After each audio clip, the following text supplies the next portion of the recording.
अली भाई, आपकी इमामत में नमाज मगरिब अदा की तो आपने हाथ बांधे हुए थे, नमाज इशा अदा की तो हाथ छोड़ के। जी जी अल्हम्दुलिल्लाह। आप इमामत कर रहे थे, क्या बताना चाहते हैं? प्रैक्टिकली ये मैंने आपको नहीं बताया, मेरी रोजाना की रूटीन है। मैं फजर की नमाज हाथ छोड़ के पढ़ता हूँ, साल हर साल जोहर की नमाज हाथ बांध के, असर की फिर हाथ छोड़ के, मगरिब की बांध के और इशा की हाथ छोड़ के। मैं दोनों सुन्नतों पर अमल करता हूँ। नबी सल्लल्लाहु अलैहि वसल्लम से हाथ बांध के नमाज पढ़ना भी साबित है, हाथ छोड़ कर भी।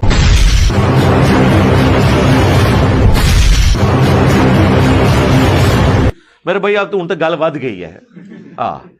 ਜਿਹੜਾ ਤੁਹਾਨੂੰ ਤੰਗ करे ना, कोई कहे ਇੱਥੇ हथ बनना है, कोई कहता ਇੱਥੇ, उनको यार मैं बंद ही ना, गल खत्म।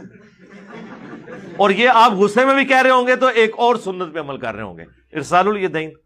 मैंने तो आपको बताया, मैंने तो साल डेढ़ से हाथ बांधना ऑलमोस्ट छोड़ दिया है। कभी किसी नफली नमाज में बांध दूं, मैं तो फर्ज नमाज भी हाथ छोड़ के पढ़ता हूं।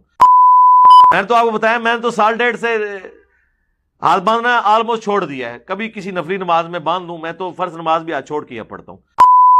लिहाजा हमारे नजदीक मुहतात रवैया आखिरी दर्जे का यह है कि दोनों तरीके सुन्नत है,